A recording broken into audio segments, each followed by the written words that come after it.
Charlie and the Chocolate Factory by Roald Dahl.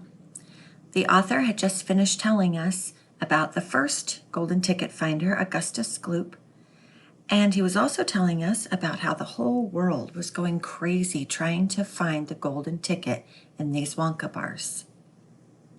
Suddenly, on the day before Charlie Bucket's birthday, the newspapers announced that the second golden ticket had been found.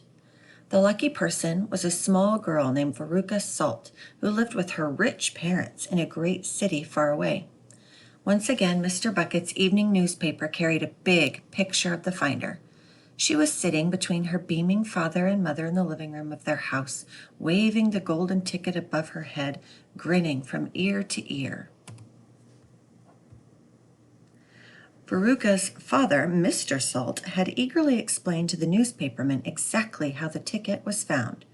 "You see, boys," he had said, "as soon as my little girl told me that she simply had to have one of those golden tickets, I went out into the town and started buying up all the Wonka bars I could lay my hands on. Thousands of them I must have bought, hundreds of thousands. Then I had them loaded onto trucks and sent directly to my own factory. I'm in the peanut business, you see, and I've got about 100 women working for me over at my place, shelling peanuts for roasting and salting. That's what they do all day long, those women. They sit there shelling peanuts. So I says to them, 'Okay, girls,' I says, 'from now on you can stop shelling peanuts and start shelling the wrappers off these chocolate bars instead.' And they did. And I had every worker in the place yanking the paper off those bars of chocolate full speed ahead from morning till night. But 3 days went by and we had no luck. Oh, it was terrible. My little Veruca got more and more upset each day, and every time I went home she would scream at me, 'Where's my golden ticket? I want my golden ticket!' She would lie for hours on the floor, kicking and yelling in the most disturbing way. Well, I just hated to see my little girl feeling unhappy like that, so I vowed I would keep up the search until I'd got her what she wanted. Then suddenly, on the evening of the 4th day, one of my women workers yelled, 'I've got it! A golden ticket!' And I said, 'Give it to me, quick!'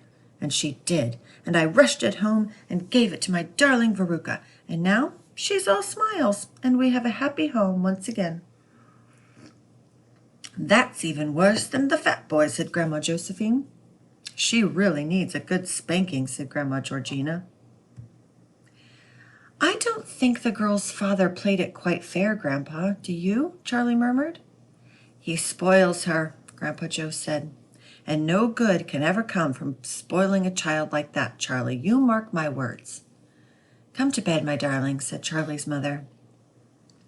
"Tomorrow's your birthday, don't forget that. So I expect you'll be up early to open your present." "A Wonka chocolate bar," cried Charlie. "It is a Wonka bar, isn't it?" "Yes, my love," his mother said. "Of course it is." "Oh, wouldn't it be wonderful if I found the third golden ticket inside it?" Charlie said. "Bring it in here when you get it," Grandpa Joe said. "Then we can all watch you taking off the wrapper." Chapter 7. Charlie's Birthday. "Happy birthday!" cried the 4 old grandparents as Charlie came into the room early the next morning. Charlie smiled nervously and sat down on the edge of the bed. He was holding his present, his only present, very carefully in his 2 hands. "Wonka's Whipple Scrumptious Fudge Mellow Delight," it said on the wrapper. The 4 old people, 2 at either end of the bed, propped themselves up on their pillows and stared with anxious eyes at the bar of chocolate in Charlie's hands. Mr. and Mrs. Bucket came in and stood at the foot of the bed, watching Charlie. The room became silent. Everybody was waiting now for Charlie to start opening his present. Charlie looked down at the bar of chocolate. He ran his fingers slowly back and forth along the length of it, stroking it lovingly, and the shiny paper wrapper made little sharp crackly noises in the great room. Then Mrs. Bucket said gently, "You mustn't be too disappointed, my darling, if you don't find what you're looking for underneath that wrapper. You really can't expect to be as lucky as all that." "She's quite right," Mr. Bucket said. Charlie didn't say anything. "After all," Grandma Josephine said, "in the whole wide world there are only 3 tickets left to be found. The thing to remember, Grandma Georgina said, is that whatever happens, you'll still have the bar of chocolate. Wonka's Whipple's Scrumptious Fudge Mellow Delight, cried Grandpa George. It's the best of 'em all. You'll just love it. Yes, Charlie whispered, I know. Just forget about all those golden tickets and enjoy the chocolate, Grandpa Joe said. Why don't you do that?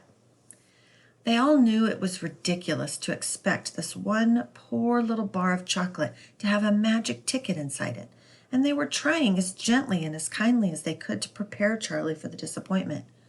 But there was one other thing that the grown-ups also knew, and it was this: that however small the chance might be of striking lucky, the chance was there.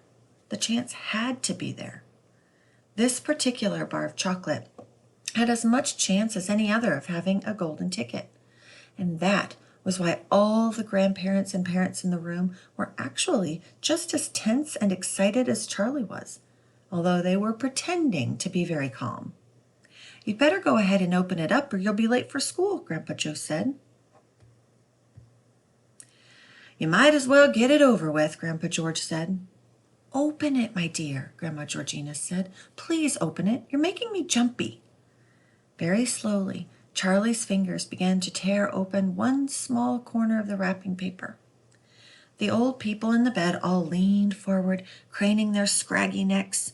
Then, suddenly, as though he couldn't bear the suspense any longer, Charlie tore the wrapper right down the middle, and onto his lap there fell a light brown, creamy-colored bar of chocolate.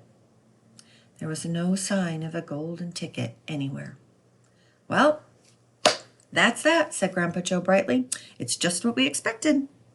Charlie looked up. 4 kind old faces were watching him intently from the bed. He smiled at them, a small, sad smile, and then he shrugged his shoulders and picked up the chocolate bar and held it out to his mother. He said, Here, Mother, have a bit. We'll share it. I want everybody to taste it. Certainly not, his mother said, and all the others cried, No, no, we wouldn't dream of it. It's all yours. Please, begged Charlie, turning around and offering it to Grandpa Joe. But neither he nor anyone else would take even a tiny bit. It's time to go to school, my darling, Miss Bucket said, putting an arm around Charlie's skinny shoulders. Come on, or you'll be late.